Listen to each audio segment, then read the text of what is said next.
बंगाल में पंचायत चुनाव में हुई हिंसा की चर्चा पूरे देश में हो रही है। ममता बनर्जी की सरकार पर सवाल उठ रहे हैं। राज्य चुनाव आयोग कटघरे में है। राजनीतिक जानकारों का यह कहना है कि चुनाव के नतीजे कुछ भी हो, लेकिन हिंसा की घटनाओं का मुद्दा लोकसभा चुनाव तक हावी रहेगा। आइए जानते हैं कि इस मुद्दे से, यानी बंगाल की हिंसा के मुद्दे से लोकसभा चुनाव पर कितना असर होगा, और सबसे बड़ी बात, विपक्षी एकता पर इसका कितना असर दिखेगा, क्योंकि ममता बनर्जी पर कांग्रेस भी हमलावर है पश्चिम बंगाल के मुद्दे पर। पहले जानिए कि दरअसल पश्चिम बंगाल में चुनाव के दौरान हुआ क्या क्या।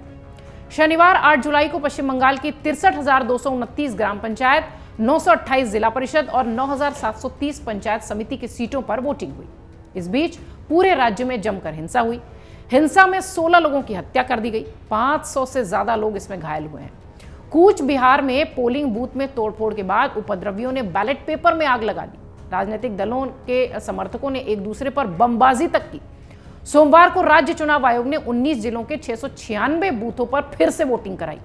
इस दौरान भी हिंसा हुई। 4 लोग मारे गए। इस तरह से मतदान के दोनों दिन अगर मिला लिया जाए तो हिंसा में कुल 20 लोग मारे गए। चुनाव की तिथियों के ऐलान के बाद से आंकड़े देखें तो इस बीच 42 से ज्यादा लोग अपनी जान गंवा चुके हैं। जिस दिन डेट का ऐलान हुआ था उस दिन से लगातार बंगाल में हिंसा हो रही थी। अब सवाल यह है कि विपक्षी एकता पर इस हिंसा का कितना असर पड़ेगा, क्योंकि कांग्रेस भी इसकी निंदा कर रही है। भाजपा ममता सरकार पर हमलावर है, यह तो सही है, लेकिन कांग्रेस के नेता भी इसकी निंदा कर रहे हैं। कांग्रेस के नेता अधीर रंजन चौधरी ने दावा किया कि यहां की स्थिति बहुत खराब है और तनावपूर्ण है। राज्य में कानून व्यवस्था बिल्कुल नहीं रह गई है। बंगाल अराजक स्थिति में बदलता जा रहा है। इधर कांग्रेस के महासचिव दिग्विजय सिंह ने भी ट्वीट करके राज्य में हो रही चुनावी हिंसा को गलत बताया। वहीं तृणमूल कांग्रेस यानी टीएमसी के सांसद डोला सेन ने पंचायत चुनाव में पहले मुर्शिदाबाद में हुई हिंसा के पीछे कांग्रेस, वामदल और बीजेपी का हाथ बता दिया था। यानी देखिए, आरोप प्रत्यारोप दोनों तरफ से हो रहा है। उन्होंने यह आरोप लगाया था कि बंगाल विधानसभा चुनाव और 2019 के लिए लोकसभा में भाजपा को पीछे से मदद करने वाले वामदल और कांग्रेस हैं, और विपक्षी दलों की बैठक से पहले सेन का यह बयान विपक्षी एकता में भूचाल लाएगा, यह तय सी बात है। इसके बाद भी अगर ममता विपक्षी गठबंधन में आती हैं तो भाजपा इसे कांग्रेस और अन्य विपक्षी दलों के खिलाफ भी इस्तेमाल करेगी। इसका उदाहरण अभी से देखना शुरू हो गया है।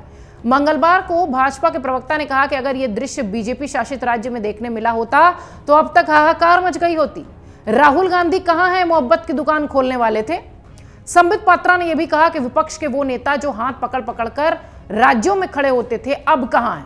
कहां है लालू प्रसाद यादव, कहां है नीतीश कुमार, और कहां है मोहब्बत की दुकान खोलने वाले राहुल गांधी? हिंसा का जिस तरीके से इस वक्त दिखाई पड़ रहा है असर, उसका 2024 लोकसभा चुनाव पर कैसा असर होगा, यह भी राजनीतिक विश्लेषक मान रहे हैं। राजनीतिक जानकार कह रहे हैं कि पश्चिम बंगाल चुनाव में हुई हिंसा का बड़े पैमाने पर देश की सियासत पर भी असर होगा। हिंसा से जुड़े वीडियोस, फोटोज खूब वायरल हुए हैं, आप सबने देखा होगा। इससे पश्चिम बंगाल के मुख्यमंत्री और टीएमसी प्रमुख ममता बनर्जी पर भी प्रश्न उठ रहे हैं।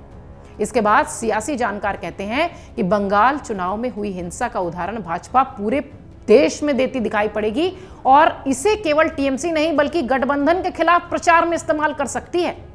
टीएमसी विपक्षी गठबंधन के साथ चुनाव लड़ने की तैयारी कर रही है। ऐसे में भाजपा इस हिंसा को मुद्दा बनाएगी, लोकसभा चुनाव में दिखाएगी, और अन्य राज्यों के विधानसभा चुनाव में भी जोरों शोर से यह मुद्दा उठेगा। विपक्षी दलों द्वारा शासित राज्यों की कानून व्यवस्था पर भी भाजपा प्रश्न चिन्ह लगाएगी। लाजमी है, चुनाव है, आरोप प्रत्यारोप का दौर है, और सियासत में यह सब कुछ होना लाजमी है।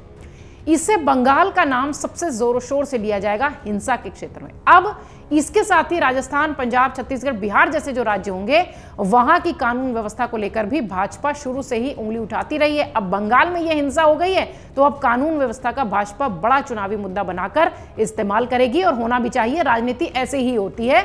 और इसी तरीके से अब ममता बनर्जी को लेकर भाजपा, जो वहां पर जिस तरीके की हिंसा बंगाल में हुई है ममता बनर्जी को लेकर, अब भाजपा इस मुद्दे को विपक्षी एकता से भी जोड़कर बताएगी और आने वाले राज्यों के चुनाव में भी जो बताएगी। लेकिन यह तय सी बात है कि विपक्षी एकता पर इसका सीधा असर दिखाई पड़ रहा है, क्योंकि कांग्रेस भी हमलावर है, वाम भी हमलावर है, वामपंथी दल के लोग भी, और टीएमसी लगातार, टीएमसी के नेता ये बात कह रहे हैं कि ये कांग्रेस और बीजेपी की मिली भगत है।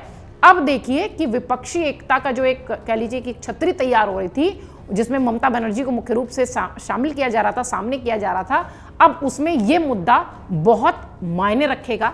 इस पर बहुत चर्चा होगी। अमर उजाला अब आपके टीवी पर भी। अपने स्मार्ट टीवी पर YouTube पर सर्च करें अमर उजाला, चैनल सब्सक्राइब करें और देखें ताजा खबरें, वो भी HD क्वालिटी में।